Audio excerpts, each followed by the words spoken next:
Hey guys, this is Bajan with SoCal Expeditions. Someone came and picked up a part from my house and they were talking about fitting 35s on a setup with no trimming, and it kind of just reminded me I've always wanted to talk about this and make a video, so I'm going to film this really quick. This is the ultimate how to fit 35s on your Tundra with no cutting, no BS.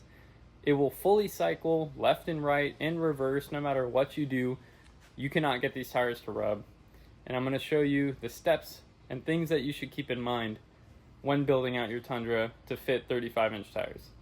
The first thing that you need to think about is the offset of the wheels. These are Tier D Rock Warrior wheels. They are plus 50 offset originally. I have Spider Track spacers that are 1.25 inches, so now I am at plus 18 offset. I ran a 35 by 10.5 inch wide wheel, and the reason for that is because I want to minimize my friction touching the ground. It's the only contact patch on the entire truck. So the less surface of tire you have touching the ground, the better miles per gallon you're going to get. Also, the lighter the tire is. Also, the less rolling resistance it is when it weighs less.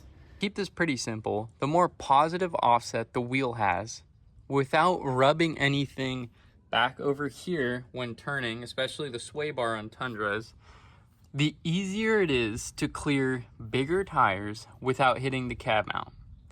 Anything under plus 15, if you go to -6, you go to +0, -12, +5. All of those offsets will push the wheel out further because it's a negative offset, aka this hub spot will go further into the center of the wheel where it attaches, and that will make it so that the tire is further out, the wheel is further out, and it's a longer swing to turn the wheel in. When you have a high positive offset wheel, it is very easy to be able to fit larger tires because it's less of a swing. More of the tire is already sitting underneath the fender. So as you can see right here on a plus 18 offset, the driver's side is worse than the passenger because of caster splits, and this is the closest I am to my cab mount. So when it comes to wheels and tires, what specs should you look for? I'm going to put some packages together right now. I would run a plus 35 offset on a 12.5 inch wide tire. With a good alignment, you will fit. If you want to run a plus 18 or a plus 15, I would go with the 35 10.5. It will be easier to fit, and you most likely will not have to do any cutting. This is a plus 18 offset on a 35 10.5. Zero cutting. If you wanted to run a 37 12.5, I would go with either plus 25 or plus 35, either one. But on the 37s, you will have to cut. It is a larger tire, and it will not fit fully cycling up and down, no matter what people say on YouTube, without doing some kind of body mount chop or cab mount relocation. So not only are the wheel and tire specs important, but so are the alignment settings. You'll notice I have Total Chaos upper control arms. What that upper control arm allows me to do is have built-in caster, which I can utilize to push the tire as far forward. Caster isn't everything though. That's something that everybody mistakes. You still need to use your lower control arms to the most ability that they have and the adjustment that they have to be able to push the tire forward. So here you'll see that my cam tabs in the passenger rear are outwards. These are facing out. The hole right here is facing in. So this is an outward cam tab. On the other side, I have another one right here. It will be this but flipped. This will be over here, and the hole will be on this side. Let's go take a look at it. Taking a look at the front section on the rear lower control arm area, we have the opposite of what we saw. So we have this on the passenger side facing inwards. Now, if you can imagine this was flipped 180, that would be again outwards. We flip it again 180 into the position it is now, it is inwards. So to recap, we have the back side outwards, this side inwards, and now let's take a look at this one.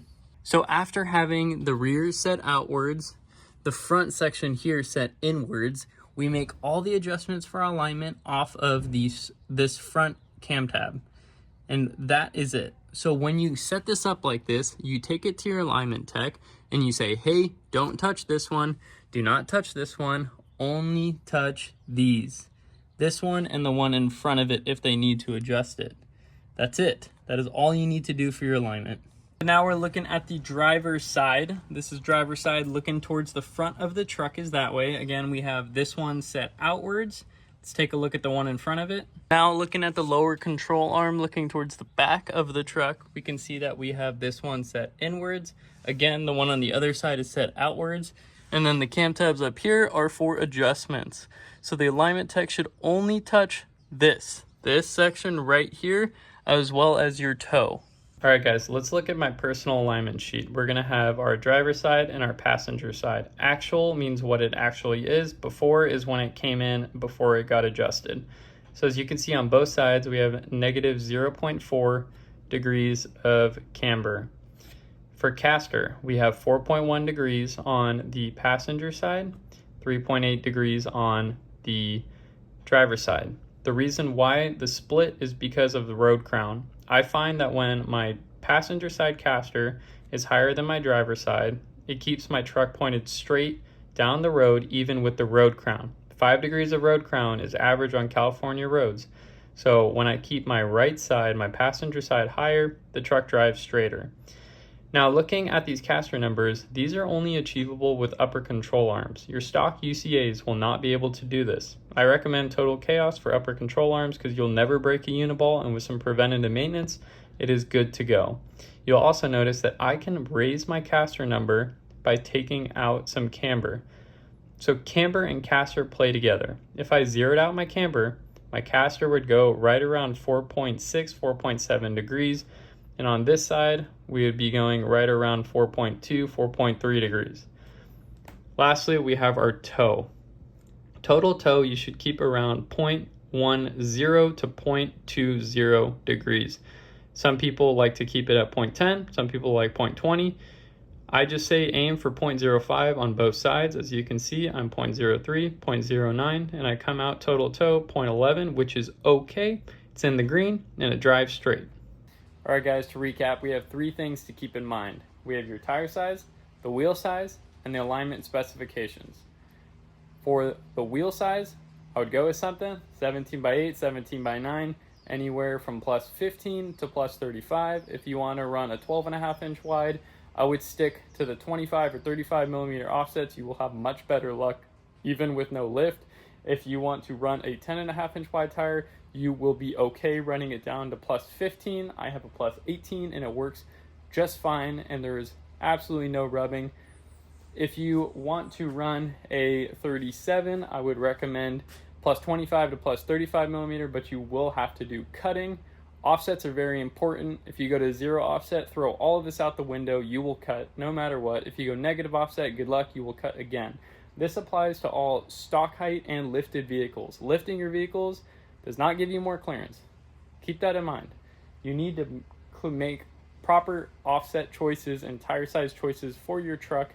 Lifting, unless you get this thing literally out of the fender well, is not going to do anything for you. Promise you. Lastly, you need to keep your alignment specifications in mind. Make sure you dial in that alignment. Get a good alignment. Go somewhere that knows what they're doing. And when you're setting up your alignment cam tabs, take the weight off the vehicle. Lift it up. You can take the wheels off too. Do all this stuff in the air. Put less stress on your cam tabs, and your cam tabs will thank you by not bending. That all being said, it's a very simple to fit 35s on these. You just need to be wary of the offsets and stay away from the plus 0 and anything negative if you want it to be easy. If you have any questions, just drop them in the comments below. If you want to fight me and say that your plus 0 on 35 12.5 fits completely fine with no cutting or rubbing, let's go off-road and I'll show you where it rubs. Thank you guys very much. Stay tuned, and I'll see you guys in the next one. Peace out.